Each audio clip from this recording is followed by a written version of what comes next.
तो दोस्तों, कम समय में और कम खर्चे में ज़्यादा मुनाफे वाली सब्जियां अगर आप लगाना चाहते हैं तो आज के इस वीडियो में मैं आपको बताऊंगा अगस्त महीने में लगाई जाने वाली तमाम प्रकार की सब्जियों में से सिर्फ 3 सब्जियों की फसलों के बारे में, जिनकी खेती अगर आप इस आने वाले अगस्त के महीने में करते हैं तो ये तीनों सब्जियां काफ़ी ज़बरदस्त उत्पादन आपको देके जा सकती हैं।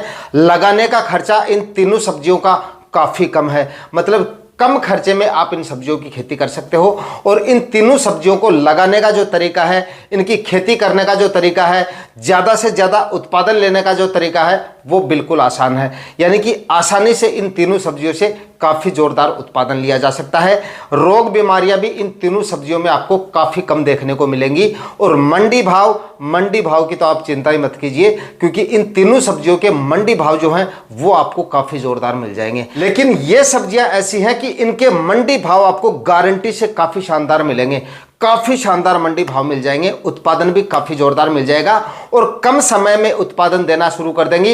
इस वजह से थोड़े से समय में और थोड़े से खर्चे में मोटी कमाई अगर आप करना चाहते हैं तो आज का ये वीडियो लास्ट तक आपको वॉच करना है, क्योंकि इस वीडियो में इन तीनों सब्जियों के बारे में कंप्लीट जानकारियां आपके साथ शेयर करूंगा। तो वीडियो अगर आपके लिए इंफॉर्मेटिव रहे तो वीडियो को लाइक शेयर करके और चैनल को सब्सक्राइब जरूर कर दीजिएगा, ताकि खेतीबाड़ी से रिलेटेड वीडियो सही समय पर सही जानकारियों के साथ आपको मिलते रहें।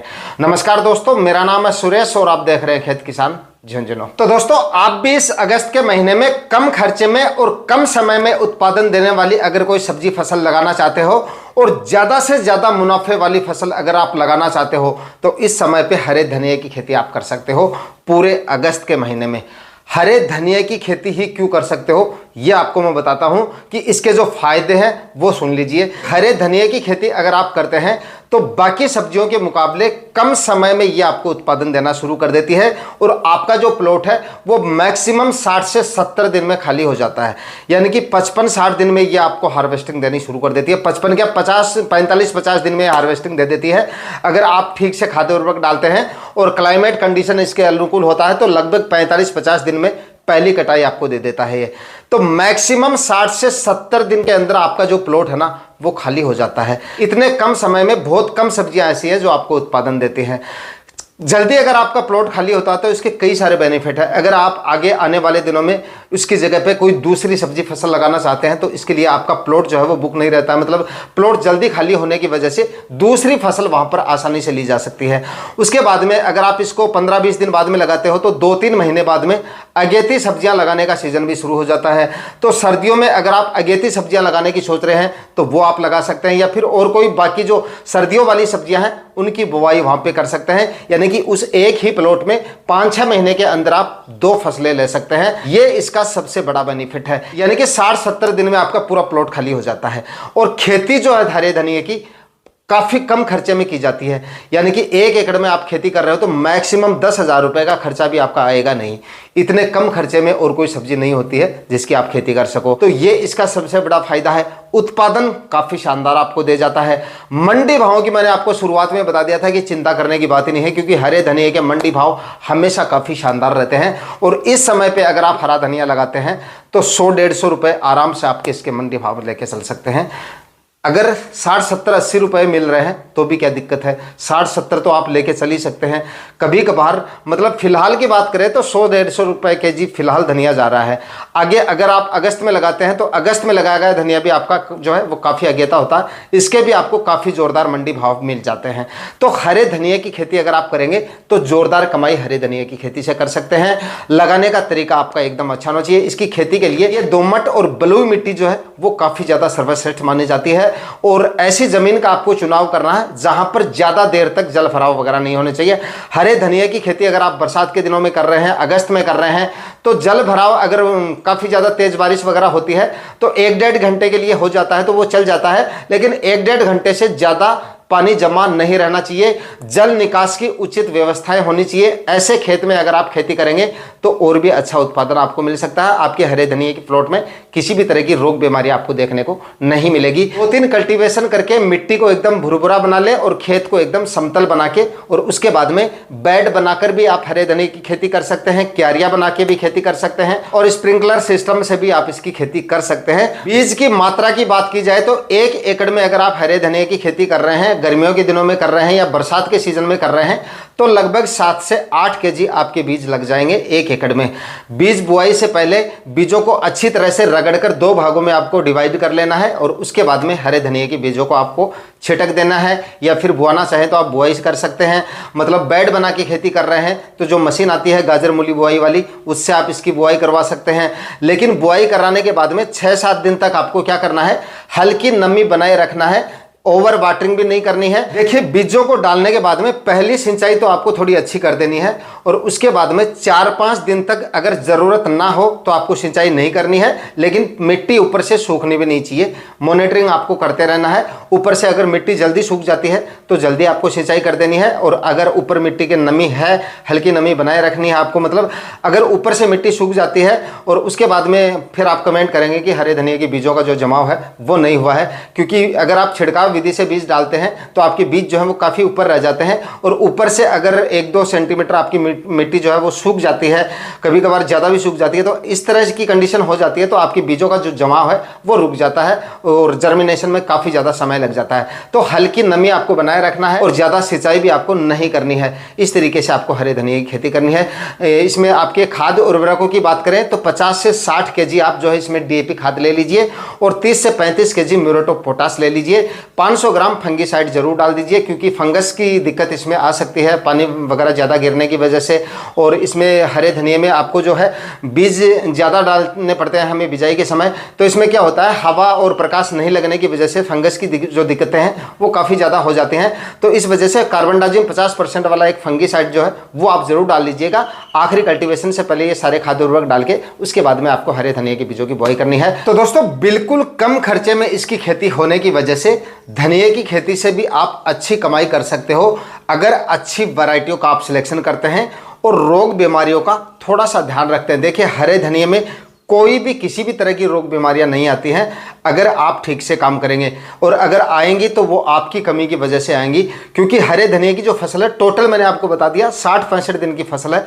इतने दिन में क्या ही बीमारियां आएंगी अगर आप थोड़ी सी मॉनिटरिंग कर लेंगे। करना क्या है, रोग बीमारियों का आपको इंतजार नहीं करना है। जैसे ही आपकी धनिया की फसल जो है 15 से 20 दिन की अवस्था में आती है, यानी जर्मिनेशन होने के बाद में 15 से 20 दिन के भीतर पहला स्प्रे आपको निकाल देना हल्का सा इंसेक्टिसाइड का। हल्का सा मतलब ये आप ले लीजिए इमिडाक्लोप्रिड जो 17.8% में आता है वो ले लीजिए, या फिर थाइमाथोक्सम 25% में आता है वो आप ले लीजिए। हल्का सा उसका एक स्प्रे निकाल दीजिए और उसके बाद में 8-10 दिन बाद में एक स्प्रे आप और निकाल दीजिए इसी इंसेक्टिसाइड का। बस ये आपको करना है, क्योंकि मच्छर वगैरह अगर आपकी फसल में नहीं बैठेंगे, ये अगर आप स्प्रे निकाल देंगे तो रस चूसने वाले जो कीट है वो आपकी फसल पे नहीं बैठेंगे और उसके बाद में किसी भी तरह की रोग बीमारी आपको देखने को नहीं मिलेगी। क्योंकि कीटों को अगर आप अपनी फसल में आने ही नहीं देंगे तो रोग बीमारी आपको बिल्कुल भी ना के बराबर देखने को मिलेंगी। सिर्फ 2 स्प्रे आप निकाल दीजिए, कोई भी किसी भी तरह की रोग बीमारियां धनिए की फसल में आपको देखने को नहीं मिलेंगी।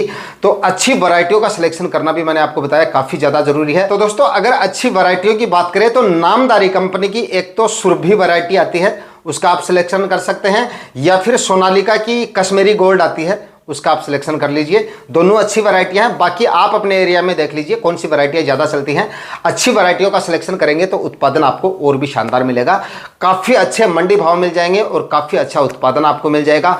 जोरदार प्रॉफिट अगर आपको लेना है इस समय पे तो आप इस फसल को लगा सकते हैं और अच्छी कमाई इस समय पे कर सकते हैं। दोस्तों, इसके बाद में अगले नंबर पे इस समय पे यानी कि अगस्त के महीने में आप कर सकते हैं बिल्कुल कम खर्चे में पालक की खेती। अगर आप इस सीजन में अगस्त में पालक लगाते हैं तो इसके भी आपको काफ़ी अच्छे खासे मंडी भाव मिल जाएंगे, उत्पादन भी आपको काफ़ी अच्छा दे जाएगा। तो आप ये लगा लीजिए थोड़े से एरिया में, ज़्यादा नहीं लगाना चाहते तो थोड़े से एरिया में लगा लीजिए। बाकी सब्जियां अगर आप लगा रहे हैं तो इस तरह की फसलें भी आपको साइड में ज़रूर लगानी चाहिए। थोड़े से एरिया में आपको धनिया लगा लेना चाहिए, थोड़े से एरिया में आपको पालक लगा लेना चाहिए।